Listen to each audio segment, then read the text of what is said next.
Pakistan stock data channel में खुशामदीद। तो जनाब, बजट आ गया और रिजर्व पर टैक्स वाली बात गलत साबित हुई। यही वो रिस्क था जिसका हमने अपनी वीडियो में जिक्र किया था। कभी कभी ऐसी खबरें जानबूझकर स्टॉक मार्केट में फैलाई जाती हैं। खैर, जो शेयर इस खबर की वजह से बढ़े, इनमें पीर वाले दिन मंदी हो सकती है। अब अगर हुकूमत ने रिजर्व पर टैक्स नहीं लगाया तो कंपनियों ने जो ऑथराइज कैपिटल बढ़ाया, इसका क्या होगा और शेयर होल्डर्स की मीटिंग्स का क्या होगा? असल में बोर्ड ऑफ डायरेक्टर्स जब कोई बड़ा फैसला अप्रूव करें, जैसे dividend, bonus, rights, authorise capital बढ़ाना, तो मुकम्मल अप्रूव तब होता है जब शेयर होल्डर्स इसको अप्रूव करें।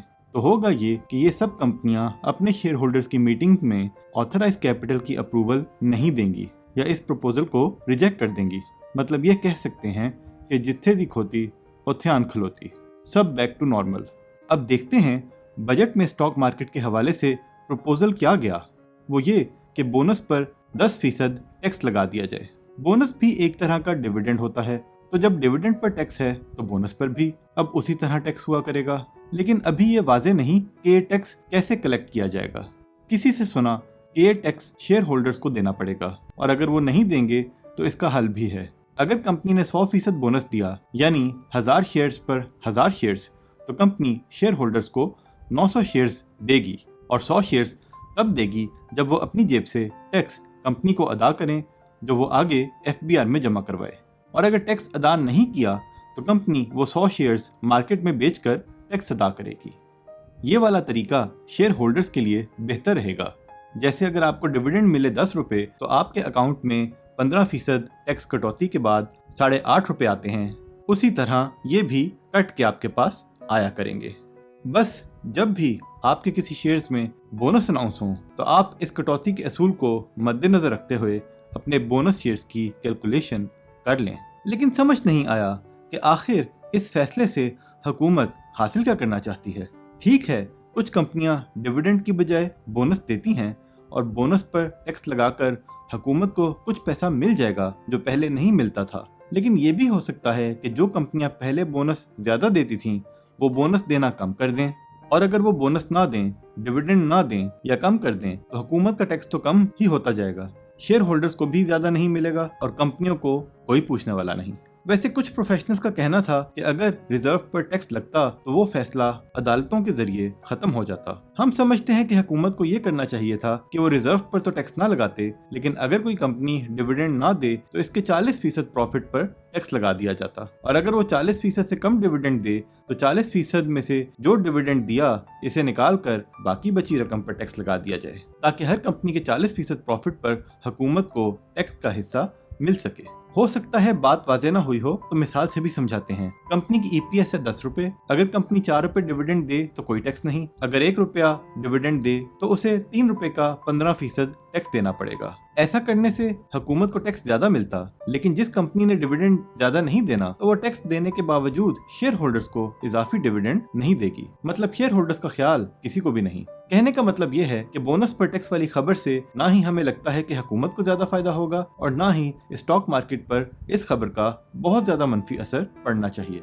लेकिन इन सब में एक पहलू है जिसने हमें कुछ और सोचने पर मजबूर किया है। पहली बात ये कि रिजर्व पर टैक्स वाली बात रूमर नहीं थी, ये यकीनन फाइनेंस मिनिस्ट्री में डिस्कस हुई। इसीलिए बहुत सी कंपनियों ने डायरेक्टर्स की मीटिंग में ऑथराइज कैपिटल बढ़ा दिया। अगर ये सिर्फ रूमर होता तो कंपनियां ऐसा ना करती, चाहे अब वो इस अप्रूवल को शेयर होल्डर्स की मीटिंग में रिजेक्ट कर दें। लेकिन मीटिंग रूमर पर नहीं रखी, खबर पर रखी। दूसरी बात, आपने देखा कि कुछ कंपनियों ने बजट आने से पहले ही बोनस का ऐलान कर दिया है। तो क्या इन कंपनियों के डायरेक्टर्स बेवकूफ हैं? क्या अब बजट आने के बाद वो पछता रहे हैं? हमें ऐसा नहीं लगता। एक जमाने में हम भी कॉर्पोरेट सेक्टर में काम करते थे, और वहाँ तो मैनेजर्स भी बड़े काबिल होते हैं और कदम फूंक फूंक कर रखते हैं, और डायरेक्टर्स वो लोग होते हैं जिनका कई सालों का तजुर्बा होता है।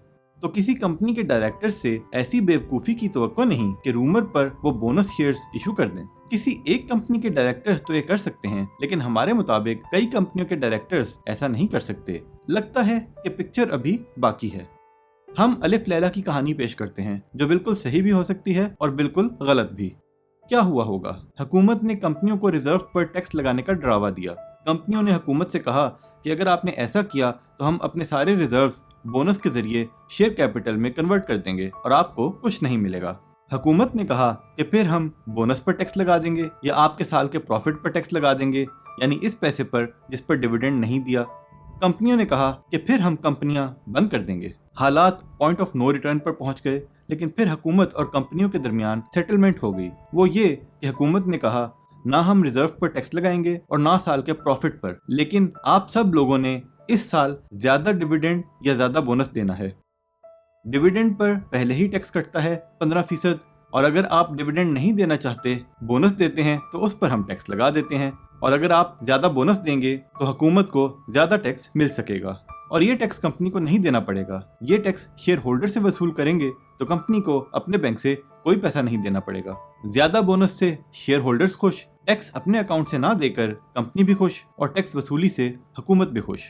तो ये एक हवाई कहानी है और हमें यही लगता है कि इस जैसी किसी कहानी की वजह से कुछ कंपनियों ने बजट से पहले ही ज्यादा बोनस दे दिया। लेकिन इस कहानी के सच होने का कैसे पता चलेगा?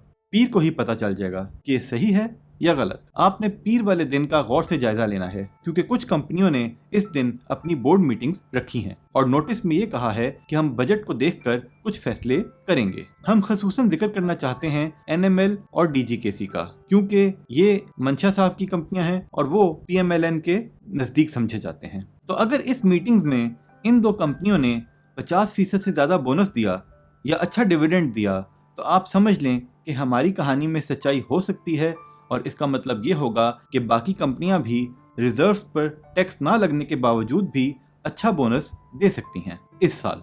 लेकिन अगर इन दो कंपनियों ने पीर को ना डिविडेंड दिया और ना बोनस, तो फिर हमें इस कहानी को गलत मानना पड़ेगा और यही कहना पड़ेगा कि जिन कंपनियों ने बजट से पहले बोनस दे दिया वो मामू बन गए। अब देखें क्या होता है। वैसे पीर को हो सकता है मार्केट काफी नीचे जाए, क्योंकि बजट के बाद आम समझ यही है कि अब कंपनियां ज्यादा बोनस नहीं देंगी और इस खबर को नेगेटिव लिया जाए। लेकिन दो और खबरें हैं जिनकी वजह से भी मार्केट में प्रेशर हो सकता है। वो है सुपर टैक्स 10%, ये 4% से बढ़ाकर 10% कर दिया गया है और पिछले साल ये कुछ सेक्टर्स पर नहीं था, जैसे पावर और हमारे ख्याल में शायद ऑयल पे भी नहीं था, लेकिन अब ये सब सेक्टर्स पे लग गया है। और हमारी समझ के मुताबिक जो पिछले साल सुपर टैक्स था वो 2022-23 के लिए था और अब जो लगा है ये इस साल नहीं बल्कि जुलाई से शुरू होने वाले साल पर लगेगा, या अगर किसी कंपनी का साल जनवरी से दिसंबर है तो उस पर भी लगेगा।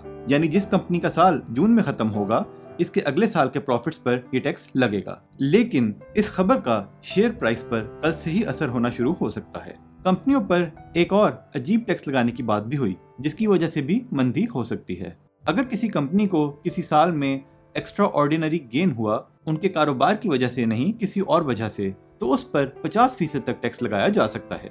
यानी अगर किसी कंपनी का सालाना प्रॉफिट 10 रुपए है और किसी एक साल में एक्सचेंज गेन की वजह से 40 रुपए हुआ, तो 30 रुपए पर 15 रुपए टैक्स लग सकता है।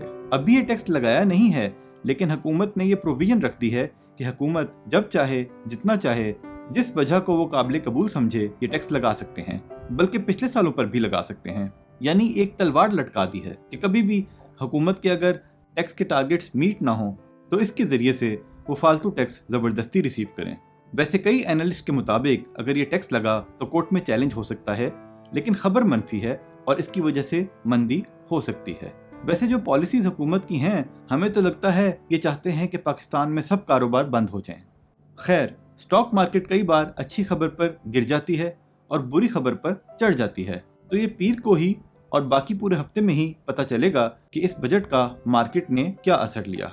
2021 के बजट के बाद मार्केट काफी नीचे गई, जबकि वो बजट बेहतर तस्वर किया जा रहा था। तो ये भी हो सकता है कि जो बजट स्टॉक मार्केट के लिए अच्छा समझा नहीं जा रहा, यानी इस साल का बजट, इसके बाद मार्केट ऊपर जाना शुरू हो जाए। स्टॉक मार्केट कई दफा उल्टी चलती है। जब आम लोग खरीदते हैं तो बड़े लोग बेच देते हैं, जब आम लोग बेचते हैं तो बड़े लोग खरीद लेते हैं।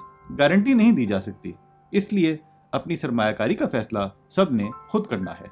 वैसे अगर पीर को मार्केट खुलने के कुछ देर में ही काफी ज्यादा नीचे चली गई, तो हम तो जो थोड़े से पैसे हमारे पास हैं इससे खरीदारी करेंगे और पैनिक में पुराना माल बेचेंगे नहीं। हम तो वैसे भी मीडियम टू लॉन्ग टर्म वाले हैं, डे ट्रेडर नहीं, और हमने ज्यादा सरमायाकारी अच्छे डिविडेंड वाले शेयर्स में की है जो अगर नीचे गए तो ऊपर भी आ जाते हैं।